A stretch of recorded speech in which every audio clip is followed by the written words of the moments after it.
अस्सलाम वालेकुम students, welcome to my channel the expert law academy. आज हम एलएलबी पार्ट 2 के क्वेश्चन को डिस्कस करेंगे फ्रॉम ह्यूमन राइट्स, जो कि क्वेश्चन है हमारा universal declaration of human rights यानी यूडीएचआर। ये क्या है? यूडीएचआर के कॉन्सेप्ट को हम ब्रीफली जो है वो डिस्कस करेंगे यहाँ पे। तो सबसे पहले यूनिवर्सल डिक्लेरेशन ऑफ इंट्रो हम पढ़ लेते हैं, जिसमें बताया गया is one of the most important international documents in the field of human rights. यानी यूडीएचआर जो है ना, इसको बहुत अहमियत हासिल है। ये इंटरनेशनल चार्टर इसलिए बनाया जाता है, अक़वाम मुत्तहिदा ने इसलिए इंट्रोड्यूस करवाए कि वर्ल्ड वार 2 के बाद बहुत ज़्यादा जो है वो नुकसान हो रहा था, ह्यूमन राइट्स को जो है बेहतर तरीके से फंडामेंटल राइट्स नहीं मिल पा रहे थे। तो दैट्स वाई उन्होंने ये सिस्टम को इंट्रोड्यूस करवाया, ताकि हर पर्सन को उसके जो बुनियादी राइट्स हैं ना, जो इन्फ्रिंज हो रहे हैं, वो उसको बेहतर तरीके से दिए जा सके। तो ये इस वजह से इसको प्रोमिनेंट जो है फंडामेंटल राइट्स में बहुत अहमियत हासिल है। It was adopted by United nation general assembly on 10 अक्टूबर 1948 को जो है इसको अडॉप्ट किया गया था बाई जनरल असम्बली 1948 को, after the second world war, यानी सेकेंड वर्ल्ड वार के बाद इसको अडॉप्ट किया गया है। उसके बाद आप नेक्स्ट इसमें देखें तो the purpose of this declaration was to ensure that the societies and injustice suffered by people during aristocracy and injury suffered by people during the war would never be repeated. यानी इसके declaration से ये बात जो है वो clear हो गई कि जो अरिस्टोक्रेसी का सिस्टम था, आमरीत का सिस्टम था, वो ख़त्म कर दिया गया। कि इसके इस्तेमाल से जो है ना मुकम्मल तौर पे जो लॉ है ना वो प्रोवाइड कर दिया गया, ताकि जो इंडिविजुअल्स के राइट इन्फ्रिंज हो रहे हैं ना, उसको बेहतर तरीके से उनको फंडामेंटल राइट्स जो है वो प्रोवाइड किए जा सके। उसके बाद तो ये बेसिकली इसका इंट्रोडक्शन है, जो कि आपने याद रखना है। ये इंट्रोडक्शन जो है ना, ये इसमें इंपॉर्टेंट यही चीज़ आपने याद रखनी है कि विदाउट एनी डिस्क्रिमिनेशन जो है वो तमाम तर लोगों को जो फंडामेंटल राइट्स हैं ना वो ग्रांट किए गए हैं, ताकि इक्वली जो है अपॉर्चुनिटी सबको दी जाए, इक्वली उनके राइट्स को जो है वो प्रोटेक्ट किया जाए। ये बेसिकली फंडामेंटल राइट्स का कॉन्सेप्ट होता है, ठीक है। उसके बाद हम नेक्स्ट चलते हैं। नेक्स्ट हम इसमें देखते हैं कि इसकी डेफिनेशन क्या है यूडीएचआर की। आई होप कि आपको ये कंसेप्ट तो क्लियर हो गया, क्योंकि मेन टास्क आपका यही है याद करना कि ये है क्या चीज़ है, ठीक है। सबसे पहले फर्स्ट प्रायोरिटी आपकी यही होनी चाहिए कि ये है क्या चीज़ है। अब हम नेक्स्ट चलते हैं, जो कि इसका एक डेफिनेशन। अच्छा जी, अगर आप यूडीएच की डेफिनेशन देखें तो इसमें बताया गया है कि universal declaration of human right is a formal statement of the basic rights and freedom to belong to all human being by virtue of human being. यानी बेसिकली ये फ्रीडम है तमाम तरह इंडिविजुअल्स की, ये उनके राइट को प्रोटेक्ट किया गया कि हर पर्सन को मुकम्मल राइट हासिल है कि वो अपनी ज़िंदगी के मुताबिक ज़िंदगी को गुजार सकता है, फ्रीडम है उसको कि वो कहीं पे भी जा सकता है, ठीक है। इसके अलावा मूवमेंट की कंप्लीट उसको आज़ादी है। इसके अलावा जो है मुकम्मल उसको आज़ादी है कि वो क्या कर सकता है कि फेयर ट्रायल चलाया जा सकता है। मतलब हर तरह के राइट को प्रोटेक्ट किया गया है। It provide a common standard of achievement of all nation to promote respect of human dignity, liability, equality and justice। यानी इसमें तमाम तर इंडिविजुअल्स को देखा जाता है, सिर्फ एक इंडिविजुअल की बात नहीं की जाती। इसमें सबकी डिग्निटी, सालमियत, इज्जत, बराबरी को मद्देनजर रखा जाता है, कोई डिस्क्रिमिनेशन नहीं पाया जाता। ये मकसद है यूडीएचआर का, बेसिकली ये बताया गया। अब हम इसके एम्स और ऑब्जेक्ट्स पढ़ते हैं, किस मकसद के लिए इसको बनाया गया था। यहाँ पे सिंपलीफाई जो है ना वो करते हुए यहाँ पे कुछ एम्स और ऑब्जेक्ट्स इसमें बताए गए हैं, जिसमें सबसे पहले लिखा हुआ है to recognize the inherent dignity and equal rights of all human being. यानी सबसे पहले तमाम इंडिविजुअल्स के जो इक्वल राइट है ना उसको डिक्लेयर यहाँ पे किया गया है, ठीक है। उसके बाद जो दूसरे नंबर पे to promote freedom, justice and peace in the world. यानी अमनो ईमान को प्रमोट करने के लिए, इंसाफ को प्रमोट करने के लिए बेसिकली ये डॉक्यूमेंट इंट्रोड्यूस करवाया गया था। To promote individual from oppression, discrimination and injustice. यानी लोगों को तासुब से बचाने के लिए, इसके अलावा लोगों को उनके फंडामेंटल राइट्स ग्रांट करने के लिए, इसके अलावा लोगों को क्या करने के लिए कि नाइंसाफ़ी से बचाने के लिए बेसिकली ये ग्रांट किया गया था। जो डिक्लेरेशन ऑफ ह्यूमन राइट्स है, ताकि जो इन्फ्रिंजमेंट हो रही है ना लोगों के फंडामेंटल राइट्स को, वो दूर किया जा सके। उसके बाद इसका मकसद क्या था? To ensure civil, political, economic, social and culture rights of our everyone. यानी इसमें मजहबी, सियासी और सकाफती जो राइट्स है ना उनको डिक्लेयर करने के लिए बेसिकली इसको इंट्रोड्यूस करवाया गया था। To provide a model and legal framework for government to respect and protect human rights. और गवर्नमेंट के लिए एक लीगल फ्रेमवर्क बता दिया कि ये एक लॉ है, ये एक चार्टर है, इसी के तहत आपने वर्क करना है, ताकि तमाम इंडिविजुअल्स के जो फंडामेंटल राइट्स है ना उसको प्रोटेक्ट किया जा सके। उसके बाद हिस्टोरिकल बैकग्राउंड हम देखते हैं एडीआर की, कि क्यों इसकी ज़रूरत महसूस हुई और कहाँ से ये डॉक्यूमेंट अहज़ किया गया। The UDH was drafted in response of the horrors of world war 2। यानी वर्ल्ड वार 2 के बाद पता है आपको, पहले अमेरिका पे हम जो है जी वो हमला किया जापान ने फिर जो है वो उसके बाद अमेरिका ने जापान पे हमला किया और हिरोशिमा नागासाकी जो बड़े शहर थे, ठीक है, उसको बम लिटिल बॉय से जो है फर्स्ट टाइम वो न्यूक्लियर बम आया था, उससे डिस्ट्रॉय कर दिया। और उसकी इतनी दहशत हुई कि उसके 350 साल तक जापान में जो है ना वो लोग बीमार रहे, बहुत सी बीमारियों का शिकार रहे। तो इस चीज़ ने जो है वो क्या किया कि इससे मतलब नज़र आ रहा था कि बनी हुई इंसान को बहुत ज़्यादा नुकसान हुआ है, बहुत सी जो है ना लाइसेंस बन गई, उसके बाद बहुत से इत्तेहाद हो गए, मुस्लिम कंट्रीज़ का भी इत्तेहाद हो गया इंटरनेशनल लेवल पे, बहुत सी कंट्रीज़ आपस में मुत्तहिद हुई ताकि इसको जो है वो ख़त्म किया जाए इस बीमारी को। तो उसको ख़त्म करने के लिए बेसिकली जो है इन्होंने डिफरेंट तरह के मुआहदे किए, डिफरेंट तरह के लॉ सामने आए, जिसमें जो है ये वर्ल्ड वार 2 के बाद ये दूसरा जो है वो इंसिडेंट था, ठीक है। तो फिर उसके लिए उन्होंने ये डॉक्यूमेंट इंट्रोड्यूस करवाए जिसमें ये भी शामिल था, इंक्लूडिंग जीनोसाइड, टॉर्चर जो है बड़ा आम था, वायोलेशन हो रही थी ह्यूमन राइट्स की, million of people world killed, displays, मतलब बहुत से लोगों को कत्ल कर दिया गया था, उनको उनकी जगह से निकाल दिया गया था। तो फिर इस चीज़ को काम करने के लिए ना उन्होंने क्या किया था कि फिर इसको अंडरस्टूड करवाया उन्होंने कि भाई नहीं, कोई ना कोई ऐसा डॉक्यूमेंट ज़रूर होना चाहिए जिसमें फंडामेंटल राइट्स को मुकम्मल तौर पर तहफ़्फ़ुज़ दिया जाए। तो उस वजह से फिर जो है ये यूडीएचआर इसको इंट्रोड्यूस करवाया। अच्छा, अगर आप यहाँ पे मज़ीद देखें ना तो यहाँ पे और भी लिखा हुआ है कि इन 1945 the United nation was establish, 1945 में यूनाइटेड नेशन जो है वो इस्टेब्लिश हुई, ठीक है। उसके बाद क्या होता है कि ये क्या है कि and one of its main objective was the promotion of human rights, का सबसे अहम मकसद क्या था कि जो फंडामेंटल राइट्स हैं ना उनको प्रमोट किया जाए, ठीक है। और दूसरे नंबर पर special committee chaired by Eleanor Roosevelt prepared a document to define and guarantee basic human rights, एक डॉक्यूमेंट जो इन्होंने तैयार किया था, ठीक है, बेसिकली जो फंडामेंटल राइट्स हैं ना उनसे डील करने के लिए। This effort led to the adoption of UDHR in 1948। अब ये जो एफर्ट उन्होंने की ना उसका मकसद यही था कि फंडामेंटल राइट्स को जो है वो अडॉप्ट किया जाए। तो इन्होंने बेसिकली किया कि फंडामेंटल राइट्स को यहाँ पे फिर अडॉप्ट किया था, ठीक है। ये चीज़ यहाँ पे बतानी है। अब जो प्रोविजन शामिल है यानी जो लॉ आपके शामिल है इसमें यूडीएचआर में, वो कौन कौन से हैं वो अब हम यहाँ पे डिटेल में पढ़ते हैं, ठीक है। The universal declaration of right was adopted in 1948, ठीक है। तो ये जो है ना वो बताया गया कि 1948 में इसको अडॉप्ट किया गया था। ये 30 आर्टिकल पे मुश्तमिल था। ईच आर्टिकल जो है जी वो एक्सप्लेन करता है फंडामेंटल राइट्स को। अब हम वो फंडामेंटल राइट्स जो है ना वन बाय वन करके देखते हैं। सबसे पहले इक्वलिटी ऑफ एंड डिग्निटी, यानी हर पर्सन की सालमियत को, इज्जत को जो है वो बरकरार रखा जाएगा। किसी भी पर्सन को जो राइट है ना उसको इन्फ्रिंज नहीं किया जाएगा, ये सबसे पहला राइट है। All human being are born free and equal in dignity and rights and should not act towards one another in spirit of brotherhood, यानी इक्वली उनको डिस्कस किया जाएगा, ठीक है। उनके भाईचारे को प्रमोट किया जाएगा, सबकी सालमियत को, इज्जत को बरकरार रखा जाए। उसके बाद नेक्स्ट अगर आप लिखें तो फ्रीडम फ्रॉम डिस्क्रिमिनेशन, यानी किसी भी किस्म का तजाद नहीं होगा। Everyone is entitled to all rights and freedom without discrimination based on race, colour, sex, language, religion, nationality और any one of other status, यानी कोई भी किसी भी किस्म का तजाद नहीं पाया जाएगा कि ये किस ज़ात से तल्लक रखता है, किस रंग से तल्लक रखता है या कौन सा जेंडर है, सबको इक्वली जो है वो ट्रीट किया जाएगा। ये चीज़ यहाँ पे बताई गई है। उसके बाद बताया गया right to life, liability and security. Every person has the right to life, liability and personal security, यानी यहाँ पे बताया गया कि हर पर्सन को मुकम्मल राइट जो है वो दिया जाएगा, किसका, सिक्योरिटी का, ज़िंदगी का, उनको मुकम्मल तहफ़्फ़ुज़ दिया जाएगा, ठीक है। ये चीज़ यहाँ पे बताई गई है कि हर तरह से जो मुकम्मल तहफ़्फ़ुज़ बनता है ना एक पर्सन का, वो अकॉर्डिंग टू लॉ जो है वो ग्रांट किया जाएगा। ये चीज़ आपने यहाँ पे लिखनी है। उसके बाद यहाँ पे नेक्स्ट है कि प्रोहिबिशन ऑफ स्लेवरी।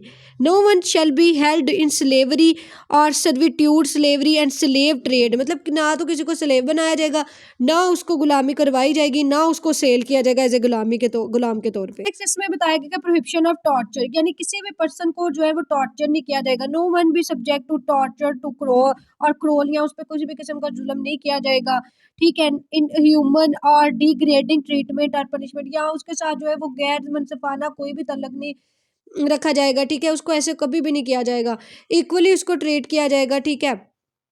और इक्वली जो राइट्स बनते होंगे ना वो एक पर्सन को ग्रांट किए जाएंगे, ठीक है। ये चीज़ यहाँ पे बताई गई है। उसके बाद नेक्स्ट इसमें जो आता है वो बताया गया है कि रिकॉग्निशन बिफोर लॉ, मतलब लॉ के सामने जो उसके राइट है वो उसको दिए जाएंगे। राइट टू रेमेडी जो उसकी बनती है, ठीक है, जो उसके फंडामेंटल राइट्स अगर वायोलेट करता है कोई पर्सन तो जो उसके अकॉर्डिंग उसकी राइट्स बनते होंगे वो उसको ग्रांट किए जाएंगे।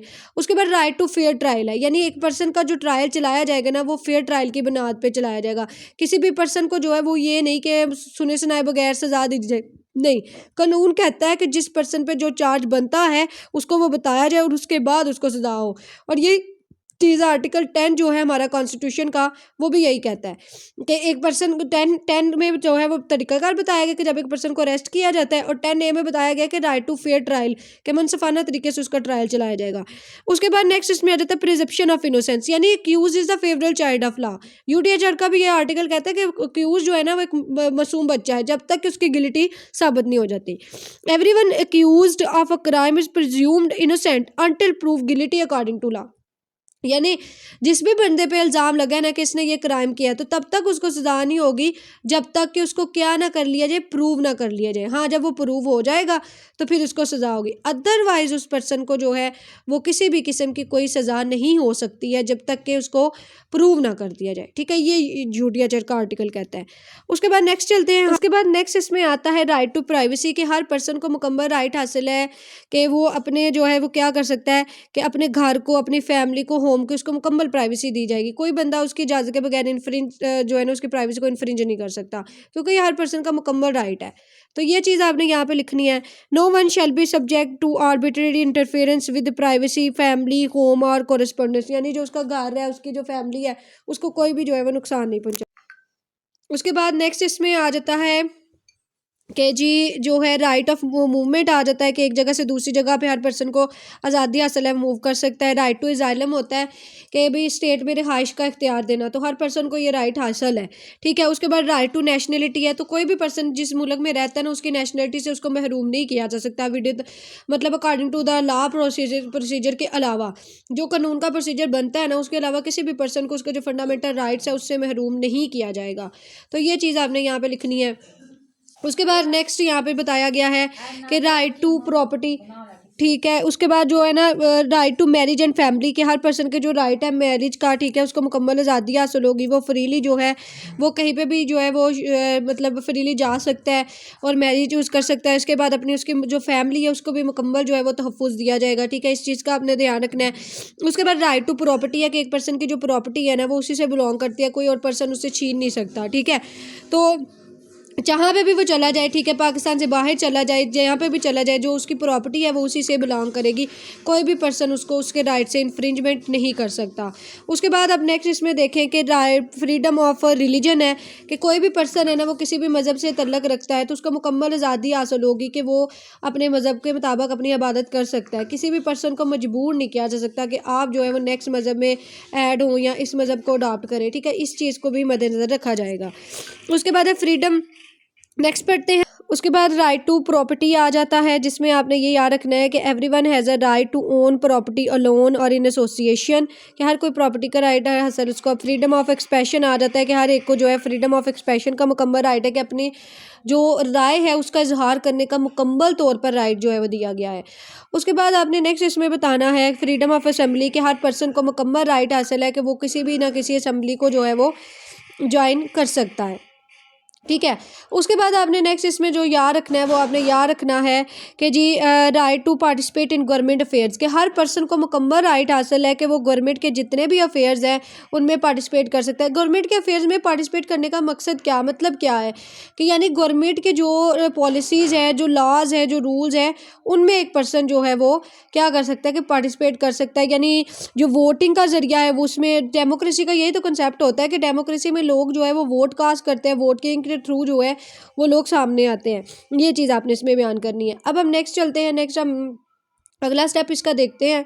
नेक्स्ट इसमें जो पॉइंट आ जाता है ना उसमें उसने हमें बता दिया हुआ है कि जो नेक्स्ट आपका सवाल है राइट टू सोशल सिक्योरिटी, यानी इकोनॉमिकली और सोशल राइट्स को मुकम्मल एक पर्सन के तहफ़्फ़ुज़ दिया जाएगा, उसके जो फंडामेंटल राइट्स है उसको मुकम्मल तौर पे प्रोटेक्ट किया जाएगा, ठीक है, ये चीज़ इसमें बताई गया है। फिर उसके बाद राइट टू वर्क है कि हर एक पर्सन को इक्वल वेजेस पे, फेयर वेजेस पे, जितनी उसकी वेजेस बनती हैं उस हिसाब से उसको वर्क जो है वो असाइन कर दिया जाएगा, ठीक है, ये चीज़ यहाँ पे बताई गई है। उसके बाद नेक्स्ट इसमें बता दिया गया है राइट टू रेस्ट और लेयर्स, यानी हर पर्सन को राइट हासिल होगा कि मुकम्मल तौर पर रीज़नेबल तौर पर उसको जो है वो लेयर्स फराम की जाए, यानी उसकी जो वर्किंग कैपेसिटी है, ठीक है, उसी के अकॉर्डिंग उससे काम लिया जाए और उसको उसमें जो हॉलीडेज़ बनती हैं वो भी उसको ग्रांट की जाए, ठीक है। अक्सर मतलब बंदों से काम करवाया जा रहा है और उनको उनके मतलब वेजेस के अकॉर्डिंग काम करवाया जा रहा है, लेकिन क्या है कि ज़्यादा उनकी कैपेसिटी से काम करवाया जा रहा है, तो ये गलत चीज़ है, ठीक है। उसके बाद राइट टू कम्युनिटी आ जाता है, ड्यूटीज़ टू कम्युनिटी। अब यहाँ पे ड्यूटी भी है उसकी कि जहाँ पे उसके फंडामेंटल राइट्स को प्रोटेक्ट किया जाएगा वहाँ पे उसकी ये भी ड्यूटी कर दी गई है कि नहीं, आपने दूसरों के भी जो फंडामेंटल राइट्स हैं उनको प्रोटेक्ट रखना है, दूसरों के भी राइट्स के आपने कोई इन्फ्रिंजमेंट नहीं करनी, ठीक है, ये चीज़ इसमें बताई गई है। उसके बाद है प्रोटेक्शन ऑफ राइट्स, ठीक है, यहाँ पे एक पर्सन के जो मुकम्मल राइट्स है ना उसको मुकम्मल तौर पर तहफ़्फ़ुज़ दी जाएगी, ठीक है, किसी भी किस्म के उसके जो फंडामेंटल राइट्स हैं ना उनको नुकसान नहीं पहुंचाया जाएगा, ये चीज़ यहाँ पे बताई गई है। उसके बाद है implementation of UDHR. UDHR is binding treaty but it has great moral and legal authority. यहाँ पे कहते हैं कि एक बाइंडिंग ट्रीटी है लेकिन इसके जो है ना वो लीगली भी बहुत से इम्पैक्ट हैं। It has influence the constitution and laws of many countries, मतलब ये बहुत से जो कॉन्स्टिट्यूशन है ना कंट्रीज़ है अच्छा, उनके यहाँ लॉज पर हम में भी इसकी इम्प्लीमेंट होता इम्प्लीमेंटेशन है। देख रहे थे कि ये ट्रीटी की फॉर्मेट में मतलब ये है डॉक्यूमेंट ट्रीटी होता है, ये बाइंडिंग ट्रीटी ये होता है कि जो स्टेट्स ने आपस में एग्रीमेंट किए होते हैं ना उसको हम कहते हैं, तो ये एट इंटरनेशनल लेवल पे जो है हम इसको एप्लीकेबल करते हैं, ठीक है। उसके अलावा ये great morality and legal authority के रिलेटेड है। It has influence the constitution and law many countries, यानी इसने बहुत ज़्यादा इन्फ्लुएंस किया हुआ है बहुत सी कंट्रीज़ के कॉन्स्टिट्यूशन पे, ठीक है। Almost all United nation member states have accepted इस प्रिंसिपल, जितने भी यूनाइटेड स्टेट की मेंबर स्टेट्स हैं ना उन्होंने इसको अडॉप्ट किया हुआ है। आगे मज़ीद इसमें आता है countries implemented the UDHR by. अब किन किन कंट्रीज़ में ये इम्प्लीमेंट है, कहाँ कहाँ पे इसके रूल्स एंड रेगुलेशन इम्प्लीमेंट है, ये सारी चीज़ें हम यहाँ पे पढ़ेंगे, ठीक है। Including the principle their constitution, मतलब बहुत सी कंट्रीज़ जहाँ पे एप्लीकेबल है ना उन्होंने इस प्रिंसिपल को अपने आइन में शामिल किया हुआ है, ठीक है, अपने आइन के अंदर उन्होंने इस चीज़ को शामिल किया हुआ है, ठीक है। उसके बाद आप मज़ीद इसमें देखेंगे कि जो यहाँ पे लिखा हुआ है कि जी ये जो है क्या है कि enhancing human rights law, enacting human rights law, यानी ये ह्यूमन राइट्स लॉज को नाफिज करने के लिए, उन प्रिंसिपल्स को इम्प्लीमेंट करवाने के लिए इसको बेसिकली यूज़ किया जाता है। मज़ीद आप इसमें देखेंगे कि इसको जो है वो किस मकसद के लिए इस्तेमाल किया जा रहा है, फॉर द सेक ऑफ के establishing courts and commission for the protection of human rights, यानी इस जो कमीशन इसलिए अपॉइंट किया जा रहा है ताकि जो फंडामेंटल राइट्स हैं उनको प्रोटेक्ट किया जा सके, ठीक है। ये इसमें कुछ इंपॉर्टेंट है चीज़ें। और इसके बाद इसमें मज़ीद आप याद रखेंगे कि signing international treaties based on UDHR, मतलब कंट्रीज़ जो है ना वो बहुत सी ट्रीटीज़ को साइन करती हैं ताकि एचआर को नाफिज किया जा सके। और यूडीएच की आर पे बेस पे बहुत सी ट्रीटीज़ होती हैं, जिसमें कौन कौन सी ट्रीटीज़ आपकी शामिल होती हैं, जिसमें अगर आप देखें तो सबसे पहले इसमें जो ट्रीटी आती है वो ICCPR आ जाती है, international covenant for civil and political rights है, फिर international covenant to economic rights है। तो ये डिफरेंट ट्रीटीज़ जो है ना वो इंटरनेशनल लेवल पे एप्लीकेबल की जा रही है, किस मकसद के लिए की जा रही है, ताकि फंडामेंटल राइट्स को इन्फ्रिंज होने से बचाया जा सके, फंडामेंटल राइट्स को नाफिज करवाया जा सके। तो ये चीज़ें बस आपने यहाँ पे लिख देनी है, ठीक है। उसके बाद नेक्स्ट स्टूडेंट हम नेक्स्ट क्वेश्चन को डिस्कस करेंगे, जिसमें हम देखेंगे कि जो यूनाइटेड नेशन है, ठीक है, उसकी इम्प्लीमेंटेशन किस तरह से हो रही है, कैसे फंडामेंटल राइट्स को नाफिज किया जा रहा है।